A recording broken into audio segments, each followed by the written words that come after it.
saja melanjutkan perjalanan roh, perjalanan diri kita. Setelah seseorang itu masuk ke dalam alam akhirat, perjalanan alam barzakh berujung dengan datangnya hari kiamat. Setelah hari kiamat datang, hancur semua dunia, semua alam. Kemudian Allah Subhanahu wa Ta'ala akan mengganti bumi ini bukan dengan bumi yang sekarang, akan mengganti langit bukan dengan langit yang sekarang. Yauma tubaddalul ardu ghairul ardi was samawat. Pada suatu hari nanti langit akan diganti oleh Allah bukan dengan langit yang sekarang. Bumi akan diganti oleh Allah bukan bumi yang sekarang. Tiupan sangkakala yang kedua membangkitkan manusia, dikirim menuju kepada mahsyar, hufatan, uratan, ghurlan buhman. Mereka semua hufatan tanpa alas kaki. Orang mereka semua telanjang, kayak dilahirkan dari bundanya masing-masing tanpa sehelai kain pun, tanpa sehelai benang pun. Ghurlan, mereka terlahir, mereka itu dibangkitkan oleh Allah belum dikhitan, kayak dilahirkan oleh ibunya, tidak membawa apa-apa. Dikumpulkan oleh Allah Subhanahu wa Ta'ala satu tempat di badan mahsyar, sejak mulai zaman Nabi Adam sampai nanti datangnya hari kiamat.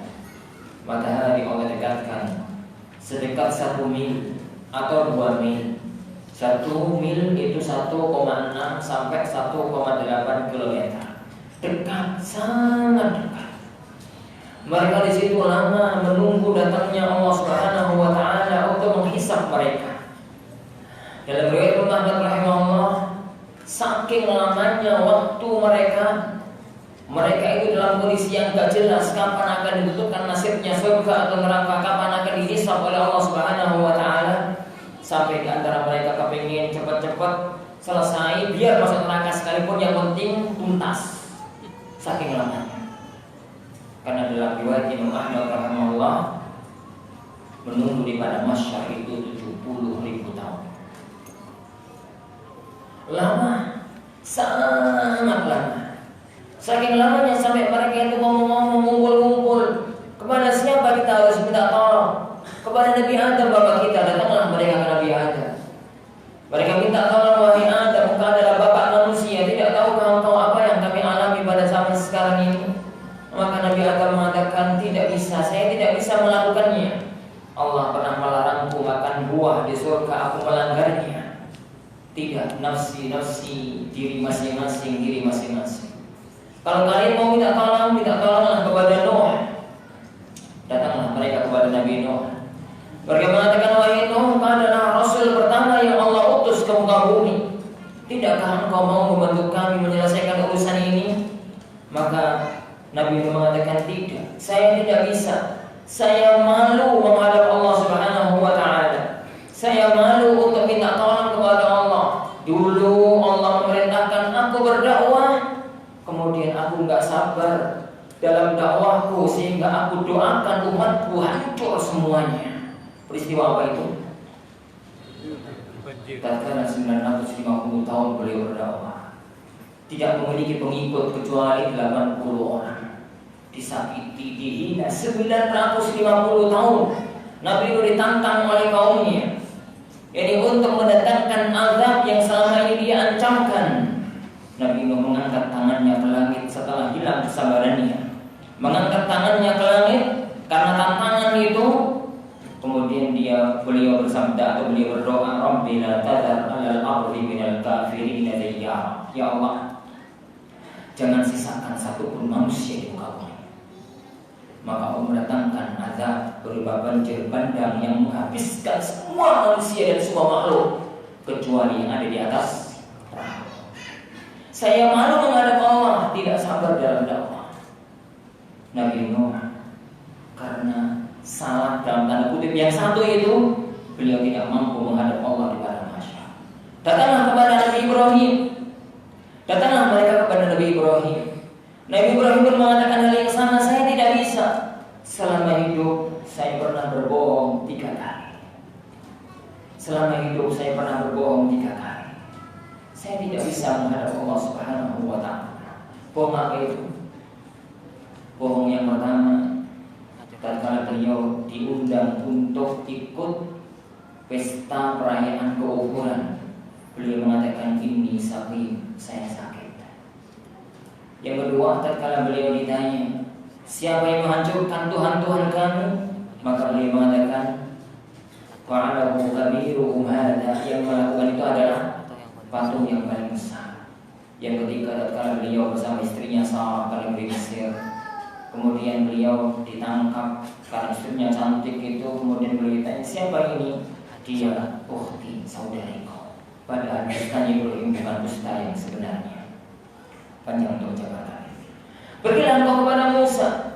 Nabi Musa mengatakan yang sama, saya tidak bisa. Saya pada waktu hidup pernah melakukan satu dosa, saya membunuh nyawa yang tidak dibenarkan oleh Allah. Padahal peristiwa itu sebelum beliau jadi nabi. Datanglah kepada Isa, datanglah mereka kepada Nabi Isa. Nabi Isa mengatakan saya pernah berbuat dosa yang sangat besar, tapi beliau tidak menyebutkan dosa apa itu. Kemudian datanglah mereka kepada Rasulullah Muhammad Sallallahu Alaihi Wasallam. Ingat saudara sekalian, para Rasul ulul azmi, Nuh, Ibrahim, Musa, Isa, semuanya gemetar menghadapi pada mahsyar hanya karena 1-2 dosa yang mereka lakukan. Apalagi kita yang tiap hari hampir dosa, apalagi setelah munculnya setan-setan gepeng yang ada di tangan kita semua. Dosa hampir tiap hari, dosa hampir tiap saat. Apa yang akan kita persiapkan untuk menghadapi pada mahsyar nanti? Akhirnya Allah pun datang menghisap mereka dengan 2 kali hisap. Hisap yang pertama, hisap yang berkaitan hubungan antara seorang hamba dengan Tuhannya, masalah ibadah. Itu yang dikatakan oleh Rasulullah SAW, inna awwal ma yuhasabu bihil 'abdu yawmal qiyamah salat. Yang pertama kali Allah hisap adalah salatnya. Kalau salatnya bagus, amalan yang lain bagus. Apa maksud amalan yang lain ini? Ibadah-ibadah yang lain. Orang itu kalau salatnya baik, rata-rata puasanya dan ibadah-ibadah yang lain juga baik. Tahapan hisab yang pertama selesai, masuk ke dalam hisab yang kedua. Dan hisab yang kedua ini jauh lebih berat. Apa itu? Hisab antara manusia dengan manusia yang lain. Itulah qisas yang dikatakan oleh beliau sallallahu alaihi wasallam, inna awwala ma yuqda bihi al-'abdu yawmal qiyamah ad-dima. Yang pertama kali Allah akan hisab nanti di alam akhirat adalah urusan darah. Maksudnya, kalau yang pertama adalah urusan ibadah, yang kedua adalah urusan darah. Bisa jadi orang itu baik hubungannya dengan Allah, sholatnya baik, puasanya baik, ibadahnya baik, baca Qur'annya baik, zikirnya baik, tapi tatkala dia hancur hubungan dengan sesama, dia akan hancur. Rasulullah SAW mengatakan ada tirunan menjadi muflis. Kalian tahu siapa itu orang yang bangkrut? Mereka mengatakan, ya Rasulullah, al-muflisu fina man la dirham lahu wa la mata. Ya Rasulullah, orang yang celaka di kalangan kita, orang yang sengsara, orang yang bangkrut di kalangan kami adalah orang yang enggak punya duit, orang yang enggak punya barang. Maka beliau mengatakan, bukan itu yang saya maksud. Al-muflisu fina, orang yang bangkrut adalah orang yang menghadap Allah, membawa pahala salat, membawa pahala puasa, membawa pahala zikir, membawa pahala baca Quran. Tapi dia mencela orang ini, dia menuduh orang itu, dia memukul orang ini, dia menyakiti orang itu. Akhirnya amal dia diberikan kepada orang-orang yang dia sakiti, dan kesalahan mereka ditimpakan kepada dirinya. Itulah hisab. Allah Maha Adil. Tidak ada satu kezaliman pun yang tidak dituntaskan oleh Allah, sampai pun binatang dengan binatang. Kalau ada satu binatang menzalimi binatang yang lain, maka Allah akan tuntaskan urusannya dalam akhirat. Sampai pun tatkala ada kambing bertanduk pernah menzalimi kambing yang tidak bertanduk, kedua-duanya akan Allah bangkitkan pada mahsyar. Kemudian Allah akan menyuruh kambing yang dulu dizalimi untuk sekarang membalas kepada kambing yang dulu menzalimi. Setelah kezaliman itu terbalaskan, mereka semuanya Allah jadikan tanah kembali. Makanya orang-orang kafir mengatakan, ya laitani kuntu turaba. Duh, seandainya kami ikut-ikutan jadi kayak itu, kembali menjadi tanah. Tidak ada azab, tidak ada siksa. Tapi manusia tidak semacam itu. Semua manusia dibangkitkan oleh Allah. Kemudian Allah Subhanahu wa taala mengatakan, wahai manusia, ini adalah fulan ibnu fulan. Barang siapa yang pernah punya urusan sama orang ini, majulah. Tomboni maju, ya Allah, dulu dia pernah nyakiti saya. Iya, berapa? 1 juta, dikasih paling 1 juta. Dia gula, antri panjang, tomboni, koncoi, teman dagang, ini itu. Habis pahalanya, antri masih banyak. Dosa-dosa orang itu ditimpakan kepada orang ini. Dan akhirnya dia masuk ke dalam neraka. Hisab yang berat di padang mahsyar. Maka kata Rasulullah SAW, barang siapa yang punya urusan di dunia, selesaikan di dunia. Jangan sampai dibawa kepada mahsyar sebelum datang suatu hari nanti. Uang, dirham, dinar sudah tidak berfungsi. Di sana yang ada hanyalah azab, dinar yang ada adalah dosa dan pahala. Sampai di ujung kehidupan manusia terpecah menjadi 2. Ada yang masuk ke dalam surga dan ada yang terjerumus ke dalam neraka. Dan itu adalah ujung kehidupan. Faman zuhziha 'anil nar wa udkhilal jannah faqad faz wa mal hayatud dunya illa mata'ul ghurur. Barang siapa yang jauhkan dari neraka, dimasukkan ke dalam surga, maka sungguh dia telah beruntung. Karena kehidupan dunia ini hanya kesenangan yang menipu. Jamaah yang dimuliakan oleh Allah Subhanahu wa taala. Itulah kehidupan yang kita tuju. Di sinilah sebenarnya kampung halaman kita. Di akhirat itulah sebenarnya kampung halaman kita. Kita di negeri ini terusir dari kampung halaman kita. Dan Allah berjanji akan mengembalikan kita ke negeri kita kalau kita mentaati perintahnya. Nabi Adam alaihissalatu wassalam, tatkala Allah mau menciptakan Nabi Adam, Allah berfirman kepada para malaikat, inni ja'ilun fil ardi khalifah. Saya ciptakan Adam itu untuk mengurusi bumi. Tapi tatkala Allah menciptakan pertama kali tidak tinggal di bumi, tapi tinggal di surga. Kemudian setelah beliau melakukan kesalahan itu, beliau terbuang, terlempar ke dunia untuk satu hikmah berharga. Rumah kita pada zaman sekalian bukan di sini. Tempat kita bukan di sini. Kampung halaman kita bukan di sini. Di sini tempat kita merantau. Tempat kita berjuang mengumpulkan bekal untuk membangun rumah kita yang asli. Rumah kita nanti di kampung halaman kita sebenarnya. Makanya Rasulullah SAW mengatakan, kun fid dunya ka'annaka gharib. Jadilah kamu di dunia ini kayak orang asing, aw 'abir sabil, atau orang yang sedang merantau. Kata Rasulullah SAW mengatakan, mali walid dunya. Ada urusan apa aku dengan dunia ini? Kondisiku di dunia ini adalah kayak orang yang capek, orang yang safar capek berdiri di bawah pohon, sebentar lagi akan meninggalkan. Apa yang dilakukan oleh orang yang berdiri di bawah pohon? Seperlunya, gelar kardus, gelar tikar, istirahat sebentar, capeknya hilang, kemudian pulang. Gak ada ceritanya orang yang berdiri di bawah pohon kemudian pasang asik. Yang digelar spring bed, gak ada. Karena mereka tahu ini cuma 1-2 menit. Kehidupan yang sebenarnya adalah kalau dia sudah sampai di kampung halamannya. Begitulah dunia kita. Kita di dunia ini hanya 1 jam, maksimal 1 jam setengah. Kalau kita hitung dengan hidupan alam akhirat. Kehidupan alam akhirat dikatakan oleh Rasulullah Allah Subhanahu wa taala, inna yawman 'inda rabbika ka'alfi sanatin mimma ta'udun. Sungguhnya 1 hari di sisi Tuhanmu kayak 1000 tahun dalam hitungan kalian. 1 hari dunia, 1 hari akhirat kayak 1000 tahun hitungan dunia. Dan 1 hari itu adalah dari subuh sampai maghrib. itu kayak 1000 tahun dalam kehidupan di alam dunia. Anggaplah umur kita 100 tahun, berarti kita itu cuma 1 jam lebih kita di dunia.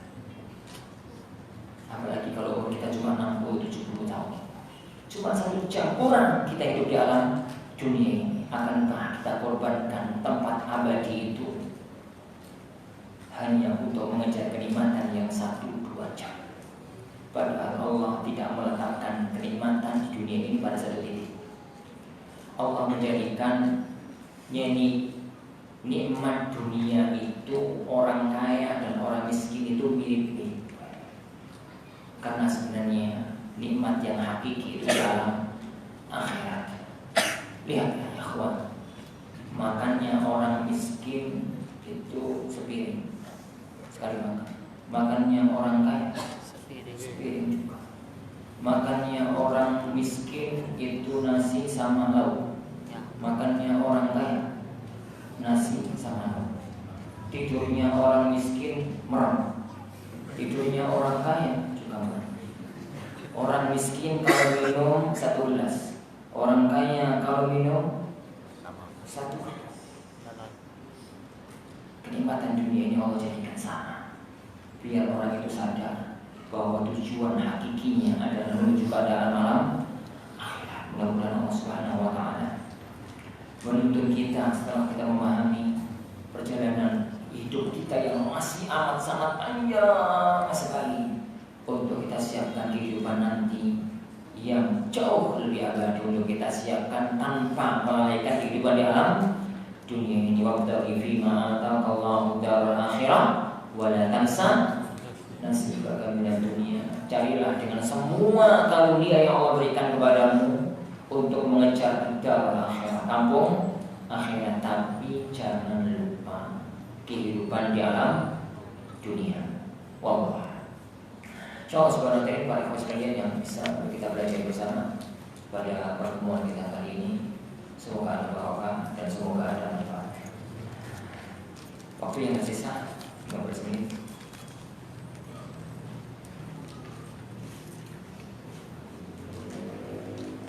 Kita jawab pertanyaannya. Semoga Ustaz dan keluarga diberi rezeki dan semoga kita tetap istiqomah di atas sunnah. Amin. Apakah di alam kubur saat orang yang mati sejak dulu dan yang mati saat ini, apakah berarti orang yang meninggal sejak dulu lebih lama di alam kubur? Jawabannya iya.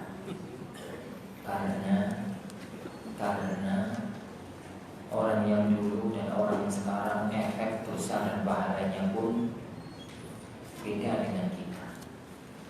Rasulullah SAW mengatakan semua pembunuhan yang terjadi di alam dunia ini, maka anak Nabi Adam mendapatkan bagian dosanya.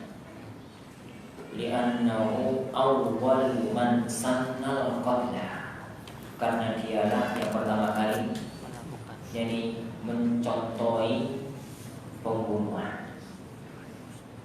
Makanya semua dosa selama dulu sampai sekarang dia mendapatkan azabnya, dia mendapatkan siksanya, dia mendapatkan bagiannya. Kita tidak pernah tahu. Tapi selama-lamanya orang di alam barzah itu dibandingkan alam akhirat cuma beberapa hari. Orang yang meninggal di alam barzah, orang yang meninggal di zaman Rasulullah SAW sampai zaman sekarang baru sehari semalam belum tuntas. Karena sehari itu 1000 tahun, sedangkan sekarang masih baru 1400 tahun. Yani kalau dari maghrib, dari subuh sampai maghrib itu 1000 tahun. Kalau dari subuh sampai subuh, selama-lamanya orang di alam barzah tidak akan lebih dibandingkan dengan orang pada mahsyar.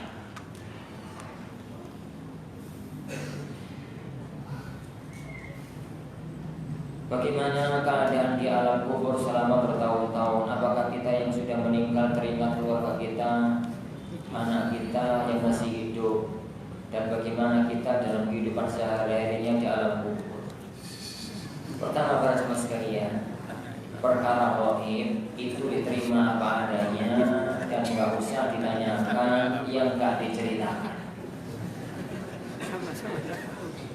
Yang nggak diceritakan, nggak usah diceritakan atau ditanyakan yang nggak diceritakan, karena itu perkara ghaib. Namanya perkara ghaib itu peristiwa, perkara yang tidak dapat kita ketahui dengan indrawi kita, tapi Allah dan Rasulnya memberitakan. Akhirnya kita terima apa adanya. Yang diceritakan kita ceritakan, yang dihabarkan kita terima, yang tidak berhenti sampai di situ.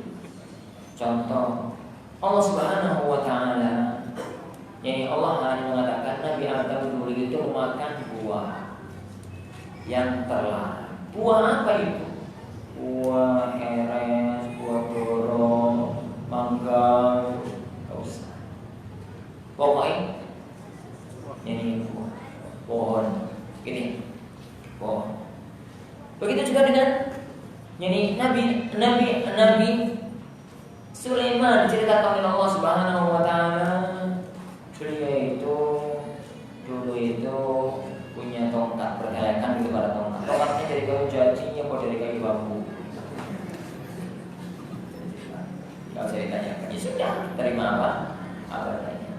Berita alam barzah sampai pada apa yang saya ceritakan tadi.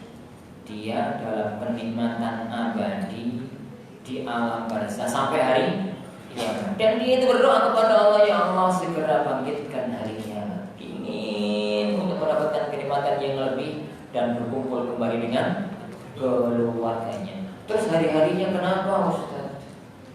Orang yang di dalam kenikmatan, dia gak akan mikir hari-harinya.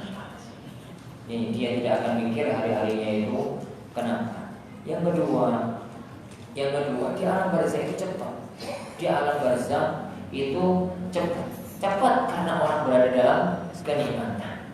Jadi ada pun orang yang tersiksa, dia akan disiksa dan tidak akan pernah balik ke alam dunia. Wallah.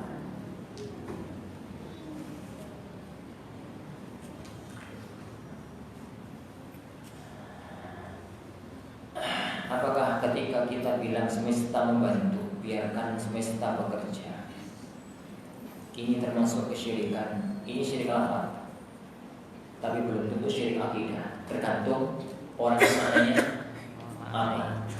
Tergantung orang itu maknanya apa. Jadi kalau lafaznya itu lafaz yang mengandung tandingan kepada Allah, itu lafaznya syirik.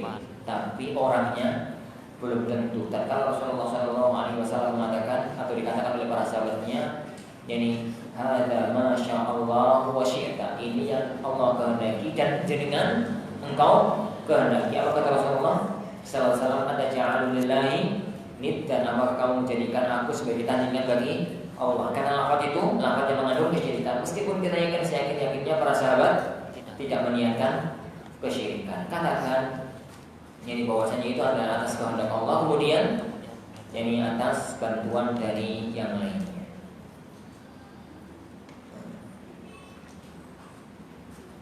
Saya belum menikah, yang segera nikah dan masih tinggal dengan orang tua. Apakah jika saya melakukan dosa, orang tua saya menanggungnya? Allah itu Maha Pemurah, Allah itu Maha Adil. Orang tua, yani orang tua itu ada dua. Orang tua yang telah melaksanakan kewajibannya sebagai orang tua, dia merawat, mendidik anaknya ke arah yang benar. Mungkin langsung sendiri kalau dia mampu, atau minimalnya nggak langsung menyekolahkan, memondokkan atau yang lain. Maka orang tua jenis ini semua kebaikan anaknya dapat pahala, orang tua dapat pahala yang sama. Jadi dapat yang pahala yang sama. Dan itu malu. Kalau dibalik sekarang, bagaimana kalau anaknya berbuat dosa? Anaknya berbuat dosa itu ada dua kemungkinan. Kemungkinan yang pertama, orang tua yang ngajari, maka orang tuanya dapat dosa dari dosa anaknya tanpa dikurangi dari dosa anaknya. Nah, nanti dia gede, mil bapak ya, ikut bapak. Apa pak? Jadi maling. enak, kerja maling kok enak, macam-macamnya. Anaknya maling, maka anaknya ada berdosa, orang tuanya ada berdosa. Yang kedua, orang tua yang tidak melaksanakan kewajiban dalam pendidikan anaknya. Dia tahu anaknya nyeleweng tapi dibiarkan aja, maka dia pun mendapatkan dosa dari perbuatan anaknya. Tapi apabila anaknya sudah, orang tua sudah berjuang, sudah berusaha, kemudian anaknya nyeleweng, maka masing-masing menanggung dosa masing-masing. Wala taziru waziratun wizra ukhra. Ini tidak ada kaitannya dengan anak belum nikah atau anak setelah nikah. Karena orang tua itu mempunyai tanggung jawab pendidikan anaknya sampai orang tua itu meninggal dunia. Belum, tidak ada dalam syariat nih anak wis nikah kemudian orang tua lepas tanggung jawab. Orang tua tetap mempunyai tanggung jawab pendidikan anaknya meskipun anaknya telah menikahi Rasulullah SAW dalam Sahih Bukhari. Dia menjelang subuh gitu, yang datang ke rumah Fatimah, dia katakan ala tusalliyan, nggak salat dulu toh, salat malam. Dia dibangunkan. Padahal tatkala itu Fatimah sudah nikah dengan Ali. Tatkala itu Ali itu lembut, barusan tidur capek, ngantuk itu, barusan tidur dibangunkan oleh mertuanya. Maka beliau mengatakan, ya Rasulullah, nyawa kita itu di tangan Allah, ya Rasulullah. Kalau nanti Allah bangunkan kita ya bangun, kalau enggak ya subuh. Jadi itu saya nggak akan bahas ucapannya Ali gitu ya, karena manusiawi lah, orang ngantuk gitu, orang barusan capek. Tapi adalah tanggung jawabnya Rasulullah SAW. Tatkala Fatimah dia itu ngomong, datang kepada abahnya. Tatkala itu Rasulullah nggak ada di rumah, kemudian dia ngomong sama. Karena Fatimah itu berat itu jalani kehidupan sebagai seorang istri yang dengan kondisi ekonomi yang miskin zaman itu. Kalau mau masa itu kan ditumbuk gitu, tangannya itu melepuh. Mendengar bahwasanya Rasulullah SAW pulang perang itu bawa tawanan perang yang banyak, dia minta, jadi kepinginnya itu minta salah satunya untuk menjadi pembantu rumah tangga. Ngomong sama suaminya, Mas sampai datang bawa Ka'bah, minta pembantu satu gitu loh. Ali mengatakan, malu, kamu aja anaknya. Fatimah pun berangkat, ingin menemui orang tuanya. Ternyata Rasulullah nggak ada. Yang ketemu adalah ibunda Aisyah. Kemudian Fatimah menceritakan apa yang dia butuhkan. Nanti kalau abah datang tak bilang. Begitu Rasulullah datang, belum sempat duduk langsung dibilangi oleh Aisyah. Tanpa duduk beliau langsung berangkat ke rumah siapa? Fatimah. Tatkala itu Fatimah sama Ali sudah rebahan. Kemudian Rasulullah mengatakan, saya sudah tahu apa yang kalian inginkan. Mau nggak kamu saya kasih tahu sesuatu yang lebih mulia daripada pembantu yang kalian minta? Kemudian beliau memberikan wejangan, pikir menjelang tidur itu. Itu menunjukkan bahwasanya pernikahan tidak memutus kewajiban orang. Ingat kisah Nabi Yakub. Nabi Allah Yakub sebagaimana Allah ceritakan dalam Al-Baqarah. Tatkala beliau mau menjelang meninggal dunia, beliau mengumpulkan anak-anaknya. Kemudian beliau mengatakan, ma ta'buduna min ba'di, apa yang akan kalian sembah nanti kalau aku sudah meninggal dunia. Jadi detik-detik menjelang wafat itu beliau yang wanti-wanti yang dibesani sama keluarganya adalah apa yang akan kalian sembah nanti kalau aku meninggal dunia. Jadi jangan pernah berpikir orang tua kalau sudah anaknya nikah lepas tanggung jawab, dia tetap tanggung jawab orang tua. Nasihati, mau, alhamdulillah, nggak mau, urusan masing-masing. Lebih baik manakah kita dalam berdoa meminta mati dalam keadaan husnul khotimah atau mati syahid? Pertama, jangan minta mati. Yang kedua, jadi mintalah husnul khotimah. Husnul khotimah itu bahasa umum, mencakup mati sebagai siddiq, sebagai syahid, sebagai orang soleh, sebagai apa? Biar nanti Allah Subhanahu wa Ta'ala yang menetapkan kita mati dalam kondisi apa. Orang yang meninggal, yang dicabut nyawanya kan sakitnya tiada duanya. Apakah yang meninggal syahid sama dengan husnul khotimah, tetap merasakan sakit, atau hanya merasakan sakit orang yang banyak berdosa?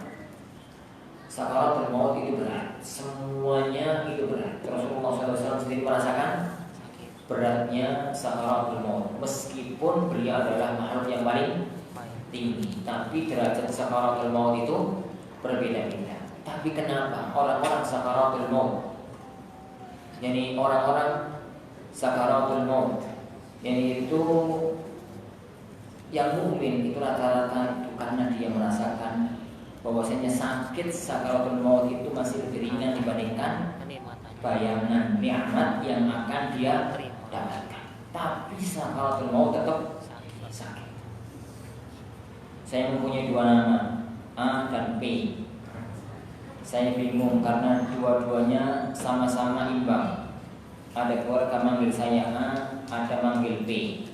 Begitu pula teman-teman saya, itu bagaimana Ustaz? Nama saya yang mana yang akan disebut di akhirat nanti? Yang A itu apa? Yang B itu apa? Kalau yang A itu Ahmad, yang B itu Pak Ijo ya. Kalau yang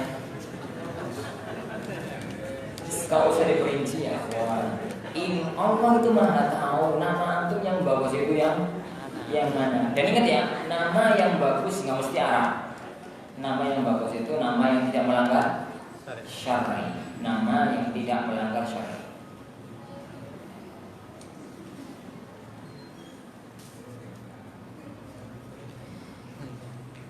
Ini masalah betul. Oke. Bagaimana hukumnya makan makanan dari acara bid'ah? Ada yang mengatakan tidak boleh karena binatang yang disembelih pada acara tersebut disembelih atas nama selain Allah. Lantas bagaimana jika orang tersebut membeli daging binatang yang ada di pasar? Dan kemarin Anda melihat ceramah dari Ustaz Fulan, kok nyebut namanya. Ini beliau memperbolehkan makan makanan dari acara bid'ah apabila kita tidak takut dicela karena kita mengambil dan makan makanan tersebut, namun kita tidak mengikuti acaranya. Jika tidak boleh, apakah semua makanan tidak boleh? Seperti nasinya atau hanya dagingnya saja yang tidak boleh dimakan? Masya Allah. Ini kajian sendiri nih. Singkatnya, acara dengan makanan itu dua hal yang terpisah, baik itu bid'ah maupun maksiat. Nonton konser itu haram, tapi beli ini gorengan di situ dimakan di situ gorengannya haram. Tapi dosa. Begitu juga dengan acara bid'ah. Jadi makanan dari acara bid'ah secara umum saya nasihatkan untuk tidak memakannya, untuk menjaga muru'ah. Yani katanya haram, makanannya doyan. Tapi yani fikih muru'ah itu bukan fikih halal haram. Pertanyaan di sini itu halal haram. Cara umum saya katakan acara bid'ah itu ada dua. Apakah bid'ah itu ada kaitannya dengan persembahan kepada selain Allah ataukah tidak? Jika tidak, acara bid'ah yang di situ tidak ada acara persembahan kepada tidak ada prediksi persembahan kepada selain Allah, maka makanannya halal. Acaranya yang nggak halal. Baik, yang kedua, jika acara itu ada prediksi persembahan kepada selain Allah, ini yang perlu diperinci. Perincian yang pertama, dipisahkan antara yang sembelihan dan tidak. Dipisahkan antara sembelihan dan tidak. Kalau nggak sembelihan, nggak ada masalah, silahkan dimakan, halal. Yang sembelihan ini ada dua. Disembelih untuk acara itu atau dia beli daging sudah sembelihan. Jika dia beli daging sudah sembelihan, maka ini nggak ada hukum. Hukumnya hukum daging beli di pasar. Tapi kalau disembelih untuk acara itu, maka ada dua kemungkinan. Yang pertama, disembelih li ghairillah untuk selain Allah, ataukah disembelih lillah tapi untuk acara bid'ah. Ini dua hukum yang berbeda. Contoh, saya gambarkan pada zaman yang mengatakan, ada orang yang beli kambing, disembelih kambing ini untuk kepalanya ditumbalkan ke Nyai Roro Kidul, maka kambing haram karena masuk dalam mawawillah lihoirillah ini. Baik, yang pertama. Yang kedua, kalau disembelihnya itu adalah karena Allah, tapi untuk nyuguhi tamu dalam acara itu makanannya halal. Jadi makanannya itu menjadi halal. Perincian ini secara global, Jadi bedakan antara acara dan makanan. Meskipun saya katakan sebaiknya dihindari. Kenapa? Kenapa? Untuk menjaga kehormatan diri. Untuk menjaga kehormatan. Wallahu a'lam. Itu butuh kajian khusus yang panjang yang tentang masalah ini. Tapi intinya bedakan antara acara dan makanan. Itu dua hukum yang berbeda.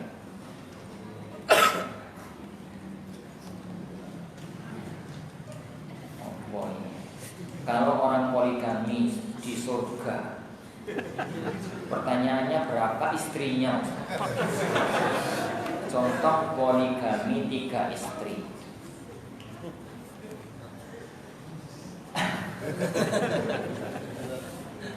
Pertama, ibu-ibu itu nggak usah bayangkan kasus poligami di surga, karena perasaan jengkel, dengki, marah itu adanya di dunia. Di surga semua perasaan itu nggak ada. Ini Allah telah mencabut ghil, perasaan dongkol, perasaan jengkel, perasaan marah di surga nggak ada. Semua hati orang itu bersih. Itu yang pertama.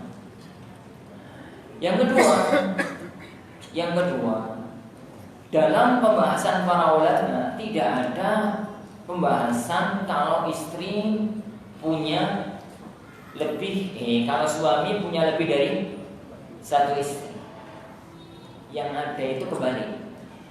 Kalau seorang wanita punya suami lebih daripada 1 di dunia, gimana? Nikah terus mati, nikah lagi terus cerai, nikah lagi terus sampai mati, misalkan 3. Itu yang ada pembahasan di kalangan para ulama. Sebagian para ulama mengatakan dia nanti akan jadi istri laki-laki yang paling tinggi derajatnya di surga. Sebagian lagi mengatakan dia akan diberikan oleh Allah kebebasan mau jadi suami yang mana. Dan pendapat yang terkuat dia akan menjadi istri dari suami yang terakhir. Istri dari suami yang terakhir. Wallahu a'lam. Adapun kalau seorang suami punya istri dari 3 atau lebih, kemudian dua-duanya, ketiga-tiganya semuanya masuk ke dalam surga, itu urusannya mudah. Oh, enggak cemburu satu karan ke surga. Di surga enggak ada tengkar, karena tidak ada rasa jengkel, tidak ada rasa marah karena orang itu masuk ke dalam surga Allah Subhanahu wa ta'ala. Kenapa? Inti dari surga itu adalah a'adatul ibadiyas salihin ma na'lamu ra'at wa la udhun sami'at wa la khatara ala qalbi bashar. Saya menyiapkan untuk hamba-hambaku yang saleh satu tempat yang tidak pernah dilihat oleh mata, tidak pernah terbesit dalam pikiran, dan tidak pernah terdengar oleh telinga. Wallahu a'lam. Insyaallah subhanahu wa ta'ala yang kita belajar bersama pada pertemuan kita kali ini semoga ada barokah, semoga ada manfaatnya. Dan subhanallahi wa bihamdihi asyhadu an la ilaha illa anta astaghfiruka wa atubu ilaik. Wassallallahu wasallam wa baraka ala nabiyyina Muhammad. Assalamualaikum warahmatullahi wabarakatuh.